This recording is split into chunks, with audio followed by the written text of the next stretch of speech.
اور ہمارا سارا فوکس جو ہے وہ دو آدمیوں پہ، میڈیا کا بھی فوکس آنیسٹلی میں بتاؤں کہ بھائی ہمارا گریٹ پلیئر نہیں ہے، ہمارے پاس یہ نہیں ہے، ہمارے پاس وہ دو آدمی نہیں ہے. مطلب ایسا فیل ہو رہا تھا کہ شاید دو ہی پلیئر ہیں، باقی کوئی ہے ہی نہیں. ینگسٹر کو یہ چانس دینا نہیں چاہ رہے تھے، پہلے سے بھی نہیں چاہتے تھے کہ ان کو ملے. جب ینگسٹر آئے شہزاد فرحان کو پھر انہوں نے جو ہے باہر کر کے چھوڑ دیا، اور ان کا ایم یہی تھا کہ بھائی کسی طرح ان کو لے آؤ. باقی سوری ٹو سے میں ایسا الفاظ استعمال کروں کہ بھاڑ میں جاؤ. تو میرا خیال ہے کہ یہ سارا فوکس اسی میں لگا تھا، اور یہ ہم نے دیکھا کہ ہماری کیا اسٹرینتھ ہے، ہمیں نظر آ رہا ہے کہ کیا ہے. کل آپ کی بولنگ کو تہس نہس کر دیا انہوں نے، اور ایک ایسی ٹیم جو سروائیول کے لیے جو ہے وہ لڑ رہی تھی، اور پچھلے میچ سے انہوں نے جو کام ہمیں دکھانا شروع کیا، لیکن ہم وہیں اٹکے ہوئے تھے. میں جتنا میڈیا اٹھا کے دیکھ لوں گی وہ دو ہمارے گریٹ پلیئر آ جائیں تو یہ ہو جائے گا، وہ ہو جائے گا. آ گئے نا، اب بتائیے اب کیا کریں؟ آ گئے، اب کیا ہے؟ میرا خیال ہے کہ جو ہے نا سیل ایسے ایک بولر تھے جنہوں نے ہمارے پوری بیٹنگ لائن کو، بلکہ اور جو میچ دیکھ رہے ہوں گے ٹیمیں، ان کو بھی بتا دیا کہ بھائی جتنا تیز بالر لا سکتے ہو آپ لے آؤ، اور ان کو جو ہے ایکسپوز کر دو. تو کل ایکسپوز ہوئے، سارے ایکسپوز ہوئے. لیکن توسیع صاحب، میں بابر کی بات کروں گی. ان کے بڑے سٹیٹس ہیں، بڑا نام ہے، اور بڑا ان کو پاکستان میں بھی دنیا بھر میں مانا جاتا ہے، چاہے اسپنر ہو چاہے فاسٹ بالر ہو. بابر نہیں پرفارم کر پا رہے ہیں. جس طریقے سے وہ آؤٹ ہوئے صفر نہیں، غالباً 9 رنز بنائے، اور جتنی بالیں انہوں نے کھیلی. ہمارے کیپٹن رضوان 0 پہ آؤٹ ہو گئے، سائم 0 پہ آؤٹ ہوئے. سو کیا دیکھیے اسٹیٹس جو ہے نا وہ اسٹیٹس رہ جاتے ہیں. آپ جب بھی ایک نیا میچ کھیلتے ہیں، پچھلے میچ کو بھی ہم بھول جاتے ہیں، چلیں ہو گیا، وہاں بھی آپ نے خراب کیا سارا، پچھلا ہم بھول رہے ہیں سارا، کوئی وہ نہیں ہوتا. اب جو آج کے دن آپ کریں گے نا وہ آپ کا مانا جائے گا. آپ تو گریٹ پلیئر ہو، سارا کچھ ہے، ہمیں تو کہتے ہیں میں بھی اب برا لگنے لگا ہے، لیکن میں اس میں سارا قصوروار مینجمنٹ کو سمجھتا ہوں. میں ہمارے کپتان صاحب کبھی کہتے ہیں ہم وہاں کے اس سے مانوس نہیں ہوئے، ہمیں ابھی ٹائم چاہیے. کبھی کہتے ہیں وہ اچھا کل ایک بات کہہ گئے، وہ یہ کہہ گئے جی دیکھیں ہم ایک بالر شارٹ سے کھیل رہے تھے. اچھا بھائی آپ تو کپتان ہیں، تو اس کا مطلب آپ نے سارا ملبہ جو ہے یا تو کوچ کے اوپر ڈالا ہے یا اور مینجمنٹ پہ ڈالا ہے. اور میں تو کوئی ہے نہیں، حنیف ملک ہیں وہ بیٹنگ کوچ ہیں، ان کا تو نام ہی کوئی نہیں لے رہا کہ یہ بیٹنگ جو ہے فیل ہوئی ہے. کیونکہ وہ آپ کو پتا ہے محمد یوسف صاحب چلے گئے، بڑے چلے گئے، تو ان کو کیا کہے گا. تو میرا خیال ہے ساری انہوں نے اس پہ ڈال دی. تو بھائی آپ کیوں کھیل رہے ہو؟ آپ منع کر دو نا. پھر آپ نے ڈالنا شروع کر دیا پچھلی ٹائم کی طرح جی کہ میرے ہاتھ میں کچھ نہیں تھا، مجھے کچھ نہیں. بھائی یہ آپ جو ہے آن کے ایسی باتیں آپ کرتے ہیں کہ آپ کہتے ہیں ایک بالر سے ہم شارٹ کھیل رہے ہیں، تو ٹیم تو آپ ہی بنا رہے ہو نا. توصیف بھائی ایک بات بتائیں، یہ ابھی رضوان نے میچ کے بعد یہ بات کہی کہ 40th اوور تک میچ ہمارے کنٹرول میں تھا، اس کے بعد کے جو اوورز تھے وہاں پر مومنٹم پکڑا نہیں گیا. کیا آپ کو لگتا ہے کہ 40th اوور تک میچ واقعی ان کے ہاتھ میں تھا؟ نہیں، سچ مجھے نہیں لگ رہا کہ ان کے ہاتھ میں تھا. ایکچوئل کیا یہ تو کہہ رہے ہیں ٹھیک ہے، لیکن ان کی اسٹریٹجی بھی تو دیکھیں نا، انہوں نے کس طرح کیا. انہوں نے پچھلے میچ میں بھی یہی کیا کہ آپ کو پھر بھی 180 رن مل گئے تھے، وہ بھی ٹارگیٹ آپ کے جیتنے والا تھا.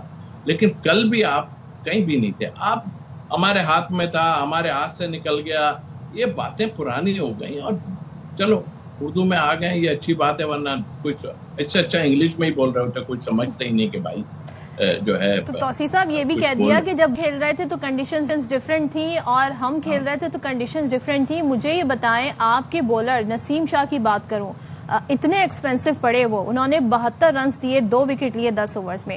حسن علی کی بات کریں، 60 رنز دیے انہوں نے، کوئی وکٹ نہیں لی انہوں نے، اور 10 پورے اوورز کیے. تو یہ اتنے رنز، پہاڑ جیسے رنز سکور کیسے بنا سکی ویسٹ انڈیز؟ یہ بڑا سوال ہے. آپ کے بولرز کے بارے میں بھی یہاں پر بہت سارے سوالات ہیں. بالکل آپ نے اس دونوں شعبوں میں ہم جو ہے بالکل فیل ہو گئے ہیں. اور ینگسٹر نے، میں ینگسٹر کو اس لیے نہیں کہوں گا کہ ظاہر ہے کہ وہ اب حسن سے جو آپ کھلوانا چاہ رہے ہیں اننگ کہ جا کے روکو، وہ بھائی روکنے والا پلیئر نہیں ہے. وکٹیں گر گئی ٹھیک ہے، وہ اپنے حساب سے کھیلے، لیکن اس کے اپنے اسٹروکس تو بلاک کر دو نا. آپ اس کے بلاک کر دیا آپ نے اسٹروک، وہ تو بیچارہ